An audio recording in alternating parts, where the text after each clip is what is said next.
నమస్తే అన్న.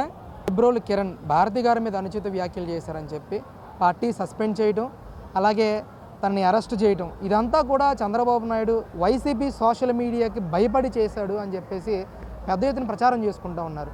మరి పార్టీకి సంబంధించిన కార్యకర్తగా దీన్ని ఎంతవరకు సమర్థిస్తారు? అసలు భయపడటం అనేది చంద్రబాబు నాయుడు గారి చరిత్రకే లేదని చెప్పి తెలుసుకోవాలని చెప్పి ఈ వైసీపీ నాయకులందరికీ కూడా నేను తెలియజేస్తా ఉన్నా. ఎందుకంటే తన మన తేడా చూడను, పార్టీ కార్యకర్తలైనా సరే ఒక మహిళ మీద తుస్కారంగా మాట్లాడితే చర్యలు తీసుకుంటానని చెప్పి గతంలో నారా లోకేష్ గారు కానివ్వండి, గౌరవ ముఖ్యమంత్రులు చంద్రబాబు నాయుడు గారు కానివ్వండి పదే పదే చెప్పడం జరిగింది.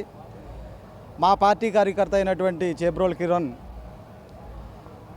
మాట్లాడినటువంటి అనుచిత వ్యాఖ్యల్ని దృష్టిలో పెట్టుకొని వెంటనే పార్టీ నుంచి సస్పెండ్ చేయడం కానివ్వండి, అతన్ని అరెస్ట్ చేసి న్యాయ విచారణ చేయడం కూడా జరుగుతూ ఉంది.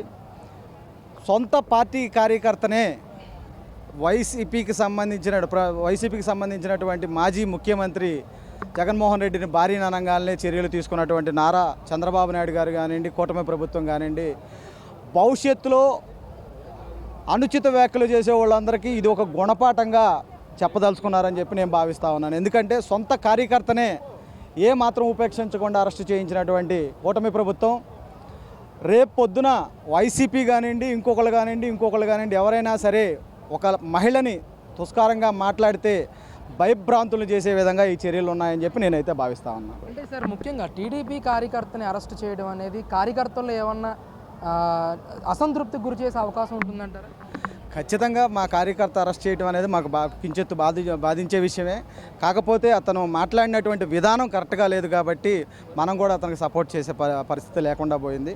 గతంలో కూడా ఫిబ్రవరి కిరణ్ అనే వ్యక్తి చాలా విషయాల మీద స్పందించినటువంటి వ్యక్తి, సోషల్ మీడియాలో చాలా యాక్టివ్గా ఉండే వ్యక్తి. కానీ ఆ రోజున మరి ఎందుకో తుస్కారంగా మాట్లాడటంతో పార్టీ కూడా చర్యలు తీసుకోవడం జరిగింది. అంటే సార్, ముఖ్యంగా కిరణ్ అరెస్ట్ చేసి తీసుకెళ్తా ఉన్నప్పుడు కోరంట్ల మాధవ్ మాజీ వైసీపీ ఎంపీ అతని మీద దాడి చేయడానికి ప్రయత్నించడం అనేది ఎలా చూడొచ్చు అంటారు?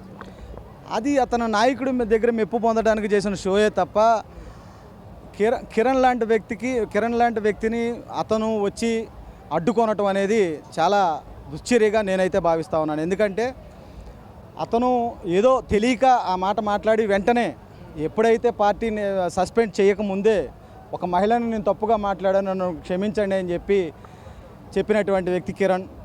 నిన్నటిదాకా ఇదే చంద్రబాబు నాయుడు గారి గురించి, ఇదే భువనేశ్వర్ గారి గురించి, ఇదే బ్రాహ్మణి గారి గురించి, ఇదే పవన్ కళ్యాణ్ గురించి, ఇదే పవన్ కళ్యాణ్ గారి భార్య గురించి ఎన్నో మాటలు మాట్లాడినటువంటి, ఎంతో వికృతంగా దరిద్రంగా మాట్లాడినటువంటి నాయకుల మీద చర్య తీసుకోగలిగారా వైసీపీ నాయకులు అని చెప్పి నేను ప్రశ్నిస్తూ ఉన్నా. ఒక కార్యకర్త ఏదో నోరు దురుసుగా మాట్లాడేసరికి ఇంతమంది గొగ్గోలు పెడతా ఉన్నారే. ఒక ఎస్సీ డ్రైవర్ని చంపి డోర్ డెలివరీ చేసినప్పుడు కనీసం ఎమ్మెల్సీ మీద నువ్వు చర్య తీసుకోగలిగావా అని చెప్పి వైసీపీ పార్టీ నాయకులను నేను ప్రశ్నిస్తా ఉన్నా. ఎందుకంటే నీతి నిజాయితీ నిబద్ధత కలిగిన పార్టీ ఏదైనా ఉందంటే అది తెలుగుదేశం పార్టీనే.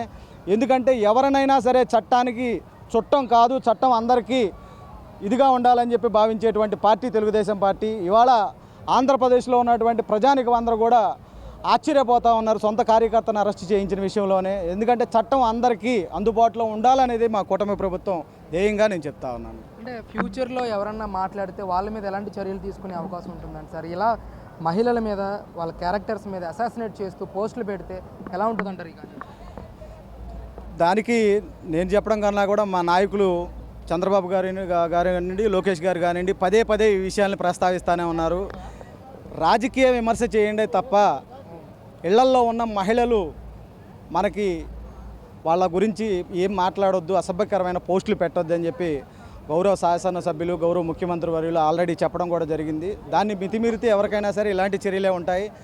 దీనితో పాటు మరీ ముఖ్యంగా గుర్తుంచుకోవాల్సింది ఏంటంటే ఈ విషయాన్ని ఆసరా చేసుకొని ఇవాళ ఏదైతే వైసీపీ పేటీఎం కుక్కలు మురుగుతూ ఉన్నాయో రేపు పొద్దున అంతకు మించిన శిక్ష మీకు పడబోతూ ఉంది.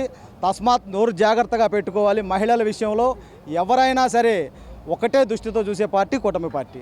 జగన్ గెలుపుగా వాళ్ళందరూ భావిస్తూ ఉన్నారు, మీరేమంటారు? అసలు జగన్ గెలుపుగా భావించారంటే వాళ్ళంత చేతగాని వాళ్ళు ఎవరు లేరని చెప్పి నేను అనుకుంటా ఉన్నా. ఎందుకంటే గౌరవ ముఖ్యమంత్రి గారు గతంలో కూడా చెప్పున్నారు, మహిళలను దూషిస్తే ఊరుకోను అని. ఏ మహిళనైనా తన కుటుంబ సభ్యులుగా చూసుకునేటువంటి కుటుంబం నారా చంద్రబాబు నాయుడు గారి కుటుంబం. అందుకే ఇంత యాక్షన్ తీసుకున్నారు. దాన్ని మీరు ఓవర్ యాక్షన్గా ఆలోచిస్తే ప్రజలు మళ్ళొకసారి మీకు బుద్ధి చెప్తారని చెప్పి నేను తెలియజేస్తాను. అసలు మీ రత్నాల చెరువు ప్రాంతంలో ఎంతమందికి ఇళ్ల పట్టాలు ఇచ్చారు ఏంటి అసలు? మా రత్నాల చెరువు ప్రాంతంలో ఈ నాలుగో రోజు జరుగుతున్నటువంటి పట్టాల్లో భాగంగా ఇప్పటి వరకు 1100 పట్టాలు మా రత్నాల చెరువు ప్రాంతానికి అందజేయడం జరిగింది. కనీసం అంటే 42 సంవత్సరాలుగా సుదీర్ఘంగా ఆ ప్రాంతంలో ఉన్నటువంటి పేద ప్రజలు నివసిస్తూ ఉన్నారు. కనీస మౌలిక సదుపాయాలు లేకుండా కరెంటు, రోడ్లు, డ్రైనేజీలు, పారిశుద్ధ్యం లేనటువంటి రోజుల నుంచి కూడా ఇప్పటి వరకు కూడా అక్కడ ప్రజలు నివసించడం జరుగుతుంది. నారా లోకేష్ గారు ఏదైతే తన రచ్చబండ కార్యక్రమంలో 2024 ఎలక్షన్లో హామీ ఇచ్చారో, నేను 2 సంవత్సరాల లోపు మీ అందరికీ పట్టాలు ఇచ్చి బట్టలు పెడతానని చెప్పి ఆ రోజున హామీ ఇచ్చారు. అది ఆయన చెప్పి ఎలక్షన్లో జరిగి ఇంకా టైం ఉంది కదా మనకు చెప్పి నారా లోకేష్ గారు ఇంకా చేస్తారు, ఇంకా టైం ఉంది అని ఆలోచించుకుంటా జనాలు ఉంటే సడన్గా ఈ ప్రోగ్రాం పెట్టి మీ అందరికీ పట్టాలు ఇస్తా ఉన్నాను ఎలిజిబుల్ ఉన్న వాళ్ళందరినీ కూడా అని చెప్పి ఇక్కడికి పిలిచి బట్టలు పెట్టి పట్టాలు ఇవ్వటం, దానితో పాటు రవాణా సదుపాయం ఎక్కడైతే వీళ్ళు దూర ప్రాంతాల నుంచి రావాలో అక్కడి నుంచి బస్సులు పెట్టి ఇక్కడికి తీసుకురావడం కానివ్వండి, ఇక్కడే లోపల వీళ్ళకి మజ్జిగ అందించడం కానివ్వండి, టిఫిన్లు పెట్టించడం కానీ, భోజన టయానికి భోజనాలు పెట్టించడం కానీ, ప్రజలు చాలా ఆనందంగా ఒక పండగ వాతావరణంలో పట్టాల పండగ కార్యక్రమం మంగళగిరిలో జరుగుతూ ఉంది.